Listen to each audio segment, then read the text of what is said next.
Pemirsa, pemerintah melaksanakan evaluasi arus mudik Idul Fitri 2024. Secara garis besar, pelaksanaan mudik tahun ini dinilai lebih baik dari tahun sebelumnya.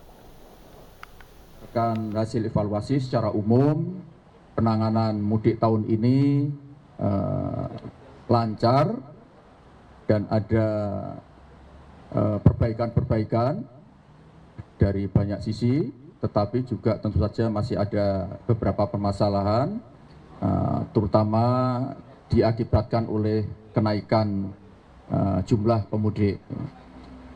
Kemudian yang kedua, angka kecelakaan juga mengalami penurunan. Nanti Pak Dirut Jasa Raharja hadir di sini, mungkin nanti bisa menyampaikan secara lebih rinci, mulai dari jumlah kecelakaan, kemudian korban yang meninggal, korban luka, dan juga mengalami penurunan, termasuk pembayaran angsuran dari Jasa Raharja juga mengalami penurunan. Ini kenapa saya sampaikan, tentu saja indikator utama kita adalah soal ini, mengingat tema mudik kita seperti yang disampaikan oleh Pak Menhub, yaitu aman, ceria, dan bermakna. Jadi mudik harus bermakna ini. Jadi target kita betul-betul sebetulnya idealnya adalah zero accident gitu. Karena itu semakin mendekati zero semakin bagus gitu. Tadi dibahas yang berkaitan dengan pertama tadi kita membahas tentang penyeberangan.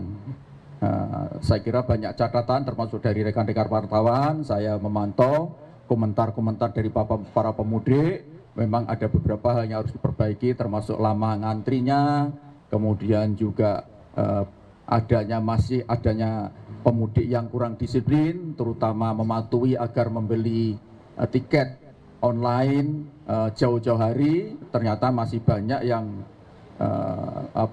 berspekulasi dengan datang tanpa tiket gitu, dan bahkan ada beberapa pemudik yang melakukan fait accompli terhadap petugas untuk memaksakan untuk ikut berangkat walaupun sebetulnya belum punya tiket.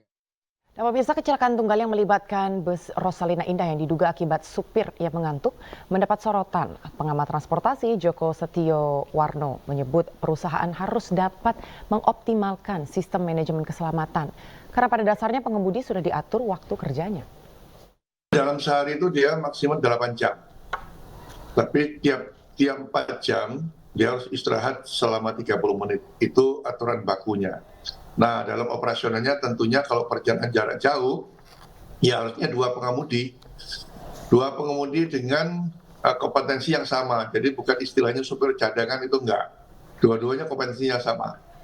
Nah, oleh sebab itu tinggal diatur aja perjalanannya itu. Tapi memang saya lihat di akhir-akhir ini cukup banyak kecelakaan itu, tidak hanya di Batang yang sekarang dari pagi terjadi. Kemarin juga ada tuh yang di Jawa Barat ya. Nah, yang bisa antisipasi tentunya ya para pengemudi sendiri bagaimana mengatur. Memang di setiap perusahaan itu ada namanya sistem manajemen keselamatan. Ya. Itu yang mengatur dan bagaimana memberikan pedoman pada pengemudi daerah mana dia istirahat.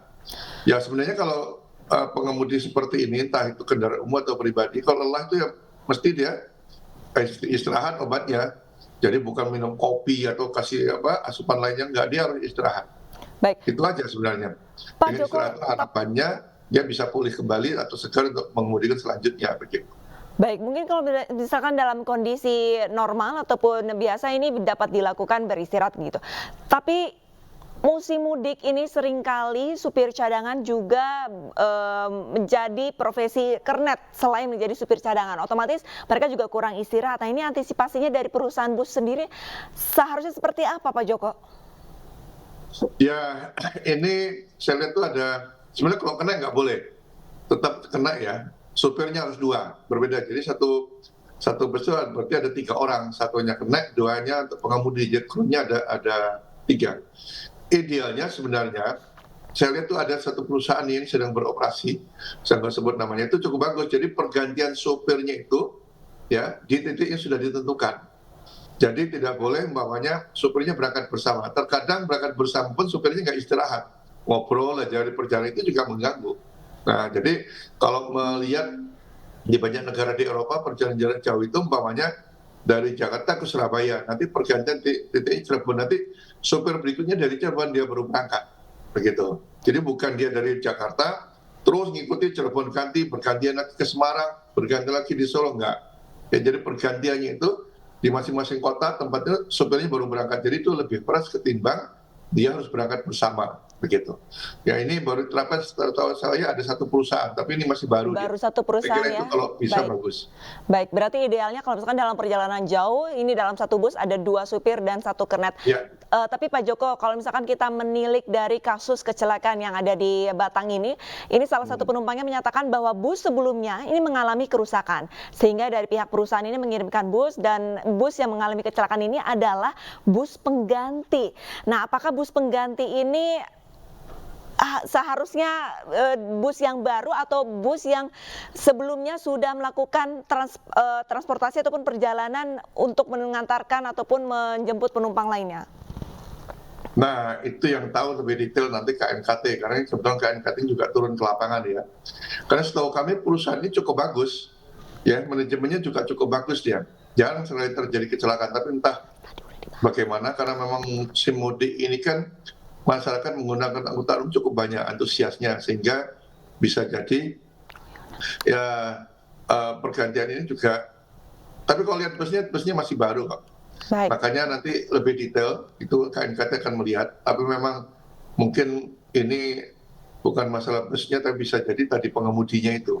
Ya. Nah, tapi pengemudinya tentunya apakah pengemudinya masih baru Ya. atau dia yang bis yang lama, Sudah pernah, cuma ganti oke. bus saja, kita belum tahu itu. Masih diinvestigasi. Pak Joko, Iya. pertanyaan terakhir, apakah memungkinkan penyebab kecelakaan ini adalah dari supir bus sendiri yang mengalami microslip? Dari KNKT yang menyebutkan hasil riset investigasi mereka itu 80% kecelakaan di jalan itu disebabkan supirnya mengantuk. Oke. Jadi secara umum seperti itu, termasuk juga kendaraan pribadi. Jadi bukan kendaraan umum ya, kendaraan pribadi juga sama. Baik pemirsa, untuk membahas informasi selengkapnya, kami saat ini telah terhubung dengan Kapolres Batang, AKBP Nur Cahyo Ari Prasetyo. Selamat sore Pak Nur Cahyo, terima kasih waktunya di iNews Sore. Baik, Pak Nur bisa...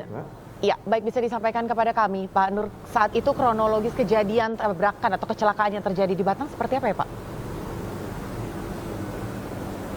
Baik, jadi dilaporkan bahwa tadi pagi sekira 06.35 ya, itu kita ketahui adanya laka tunggal bus Rosalia yang berada di TKP kilometer 370. Demikian. Saat kecelakaan pagi hari itu, kemudian saat ini apakah ada jumlah penambahan korban, Pak? Karena sejauh ini yang kami terima memang 7 korban tewas ya. Ya, jadi awal di TKP tadi evakuasi 6 korban meninggal di TKP, kemudian tambahan itu memang di TKP juga dalam kondisi saat itu terjepit, berhasil evakuasi 7 korban meninggal dunia. Sampai dengan saat ini alhamdulillah tidak ada penambahan korban meninggal. Kemudian yang lain yang dirawat luka-luka itu ada 20, di mana yang satu memang saat ini kondisi dalam penanganan intensif, tidak sadar, kemudian yang 19 lainnya dalam kondisi sadar ya. Luka ringan mulai dari lecet sampai dengan ada frakturnya. Oke, berarti saat ini korban luka-luka semua sudah dilarikan ke rumah sakit terdekat ya, Pak ya? Oh betul. Jadi kita quick respon, cepat tanggap daruratnya bersama dengan rekan-rekan yang tergabung pada saat operasi ketupat ini untuk penanganan awal evakuasi korban berlangsung cepat tadi pagi, langsung bisa diamankan di rumah sakit terdekat arah Semarang, yaitu di RSI Weleri Kendal. Berarti saat ini proses evakuasi korban semua sudah selesai, Pak? Atau memang masih terus berjalan sambil melakukan olah TKP? Jadi sudah selesai. Untuk kegiatan evakuasi korban sudah tadi pagi ya, sudah selesai. Evakuasi kendaraan yang terlibat laka juga sudah selesai. Dan saat ini kegiatan kita di rumah sakit ini adalah khusus korban meninggal dunia itu sudah satu diserahkan kepada keluarga korban, sekaligus kami berikan pelayanan pengantaran oleh kepolisian menuju ke daerah Madiun ya. Tadi yang sudah berangkat satu ke Madiun. Korban yang ada dan yang lainnya sedang proses pemulasaran jenazah, selanjutnya akan disegerakan untuk diberangkatkan ke rumah duka. Oke, berarti sebenarnya saat ini untuk seluruh keluarga korban semua sudah menerima jenazah korban atau memang masih baru satu saja, Pak? Betul, memang korban sudah kita ada tadi ada center di sini, kita ada dari Dokes Polda ya, dan juga dari Dokes Polres Batang dan Polres Kendal gabung untuk melayani, memastikan korban, memastikan identitas, kemudian juga memastikan pelayanan penghantarannya, koordinasi dengan juga petugas dari rumah sakit ya. Jadi seluruh terkonfirmasi untuk keluarga sudah menerima kabar ini, juga untuk segera diberikan pelayanan bisa diantar ke rumah duka. Demikian. Apakah ada informasi Pak terkait dengan kondisi supir dan juga kondektur terkait? Baik, jadi untuk kondisi supir tadi juga masuk ya dalam status yang dilakukan perawatan ringan ya. Dalam hal ini memang hanya mengalami luka di kaki saja ya. Tetapi untuk posisi selanjutnya sudah lepas dari IGD, kemudian dilakukan pendalaman atau interogasi awal nanti di Mapores Batang ya. Kemudian untuk kegiatan dari kami sendiri dari Polres Batang adalah menurunkan tim trauma healing dari psikolog konselor yang ada di Polres Batang untuk bisa memberikan pendampingan dan penguatan, karena memang penumpang bis ini adalah sesama keluarga, jadi bukan semua penumpang sendirian, tetapi beberapa memang dalam kelompok keluarga. Oke, berarti saat ini yang dilakukan oleh pihak Polres Batang memberikan pendampingan untuk mereka yang sempat berada di bus itu namun tidak mengalami luka-luka. Tapi karena ada trauma ketika berada di... Oke. Ya. Ada di mana sekarang Pak untuk korban yang lain? Tentu memang saat ini, jadi ini korban yang mengalami luka-luka tadi ada di rumah sakit ini, ada di IGD ya. Kemudian memang karena rombongan mereka satu bis, ada yang tidak apa-apa, ada yang selamat. Karena sebagian juga merupakan keluarga mereka juga, yaitu ada di sini. Kita berikan pendampingan petugas kita, tim konselor Polwan, maupun juga pendampingan di kamar jenazah, dan juga kami mempercepat untuk memfasilitasi daripada pengantaran korban. Oke, baik. Terima kasih sekali Pak Nur Cahyo untuk waktu dan juga untuk informasinya. Selamat sore Pak, sehat selalu. Ya pemirsa, sebelumnya kecelakaan tunggal juga terjadi di ruas tol Cipali kilometer 98. Bus PO Setia Negara jurusan Jakarta Kuningan Cirebon terbalik. Bus berpenumpang puluhan pemudik ini terguling hingga menghalangi keseluruhan ruas jalan tol Cipali, kilometer 98 Kalijati, Subang, Jawa Barat, Rabu sore. Bus terbalik diduga akibat supir kurang antisipasi ketika jalan sedang diguyur hujan. Menurut penumpang, kondisi jalan sedang padat merayap dan baru diguyur hujan, namun tiba-tiba bus menyalip ke kanan dan supir banting setir ke kanan dan akhirnya terbalik di media jalan tol. Akibat kecelakaan, 5 penumpang mengalami luka berat dan 9 penumpang lainnya luka ringan. Korban luka dibawa ke Rumah Sakit Abdul Rozak Purwakarta. Sementara puluhan korban selamat terlantar di bahu jalan tol hingga 2 jam lamanya.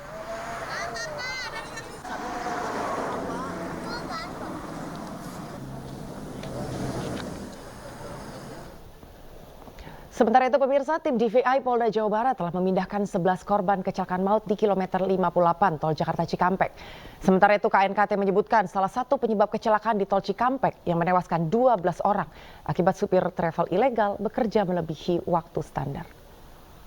Abang naik nih, Bang. Oke. Terus sana terus aja. 11 korban kecelakaan maut di kilometer 58 tol Jakarta Cikampek telah dipindahkan ke Rumah Sakit Polri Kramat Jati, Jakarta Timur oleh tim Disaster Victim Identification atau DVI Polda Jawa Barat Rabu siang menggunakan 6 unit ambulans. Dari 11 jenazah korban kecelakaan maut secara keseluruhan sudah memenuhi syarat identifikasi, baik secara postmortem dan antemortem.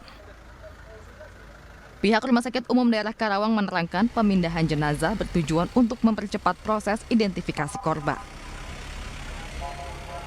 Mungkin penanganan lebih lanjut karena lebih komprehensif pemeriksaannya, kemudian untuk hasil yang terbaik. Jadi penanganan ini harus memerlukan mungkin keahlian, peralatan dan sarana prasarana yang lengkap.